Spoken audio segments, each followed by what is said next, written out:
नमस्कार, आप देख रहे हैं जनसेवक समाचार और मैं हूं पूजा। सांवेर विधानसभा उपचुनाव को लेकर प्रशासन ने सभी राजनीतिक दलों के साथ स्टैंडिंग कमेटी की बैठक की। इस दौरान चुनाव संबंधित सभी जानकारियां दी गई। बैठक में करीब 95 संवेदनशील बूथों की जानकारी भी दी गई। मध्य प्रदेश में 28 सीटों पर उपचुनाव होना है, जिसमें से एक सांवेर विधानसभा चुनाव को लेकर निर्वाचन विभाग का अमला पूरी तरह से इलेक्शन मोड में है। प्रशासनिक संकुल में बैठकों का दौर चल रहा है। नामांकन फॉर्म भरने की आखिरी तारीख को पुलिस और प्रशासनिक अधिकारियों ने राजनीतिक दलों के साथ स्टैंडिंग कमेटी की बैठक आयोजित की, जिसमें चुनावी गतिविधियों के साथ साथ स्क्रूटनी, नाम वापसी, सिंबल अलॉटमेंट सहित अन्य मुद्दों को लेकर चर्चा की गई। समय समय पर स्टैंडिंग कमेटी की बैठक होती रहती है। प्रयास ही करना चाहिए कि ज़्यादा से ज़्यादा बैठकें हों, इससे हर समय की स्टेज में क्या चुनावी गतिविधियाँ चल रही हैं, उनके क्या क्वेश्चंस हो सकते हैं, क्या जानकारियाँ उनको चाहिए, आगे क्या क्या इलेक्शन कमीशन की जो टाइमलाइंस हैं उसके साथ क्या क्या काम होने हैं।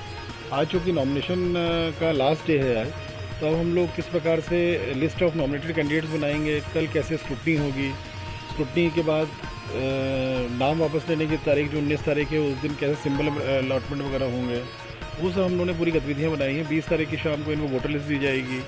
22 से लेकर के 22 के बाद 23 से लेकर 28 तक हम लोग जो भी कोविड और 80+ और PWD वोटर्स का जो हम लोग को नाम हम लोगों ने यस कराए हैं, जो यस होके आए हैं उन सहमति से 12D फॉर्म, उनको हम लोग किस प्रकार से भेजेंगे, उसके बारे में किस प्रकार की सूचना पॉलिटिकल पार्टीज़ को जाएगी जो वर्किंग अभी चल रही है, उस सब के बारे में क्लियर इनको डिटेल हम लोगों ने वो दिया है। और पोलिंग स्टेशन के बारे में बतलाया है। क्रिटिकल पोलिंग स्टेशन की सूची हम लोग दे रहे हैं आज इन लोगों को, उसमें कैंडिडेट्स की वरी लिस्ट उसमें वो लोग बतला सकते हैं कि अगर इसके अतिरिक्त भी किसी पोलिंग स्टेशन पर इन लोगों को ऐसा लगता है कि वहाँ पर कोई दिक्कत हो सकती है, क्या व्यवधान उत्पन्न हो सकता है, तो वो सूची दे दें, अपनी बतला दें कौन से पोलिंग स्टेशन ऐसे हैं। उसमें प्रशासन और पुलिस अतिरिक्त व्यवस्थाएं लगाएंगे, वहाँ की पूरी शांति से इलेक्शन को वो इंश्योर करेंगे हम लोग। और जो भी इन्हीं क्वेश्चंस थे उसके क्वेश्चन की पूरे इनको क्लैरिफिकेशन दिए गए हैं। इस दौरान DIG हरिनारायण चारी मिश्र ने बताया कि क्षेत्र में लगभग 95 क्रिटिकल बूथ है, जिसकी लिस्ट सभी राजनीतिक दलों को प्रदान की जाएगी। इसके अलावा अगर कोई और बूथ भी संवेदनशील घोषित करने की जरूरत है तो उस पर भी विचार करके फैसला किया जाएगा।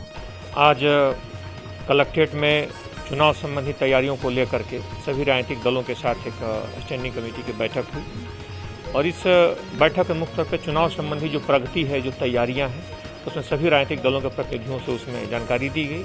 उनके पक्ष के उनके जो जानकारियां थी, उनके जो मुद्दे थे, उनको सुना गया। हम जानते हैं कि आज नामांकन दाखिल करने का आज अंतिम तारीख है। आज 3 बजे तक नामांकन अंतिम रूप से होगा।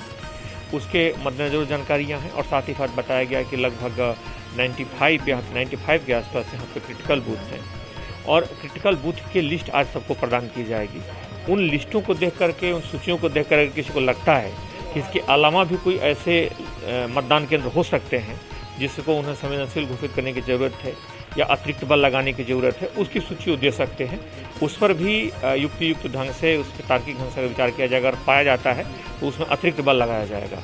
तो इस पूरी मीटिंग का, बैठक का, इस इंटरेक्शन का, इस जानकारियों के आदान प्रदान का इस मुख्य तौर पर उद्देश्य कि चुनाव संबंधी जो भी प्रक्रिया है पूर्णतः निष्पक्ष एवं पारदर्शी हो। कुल मिलाकर क्षेत्र में निष्पक्ष चुनाव कराने को लेकर जिला प्रशासन का अमला पूरी तरह मुस्तैद नजर आ रहा है।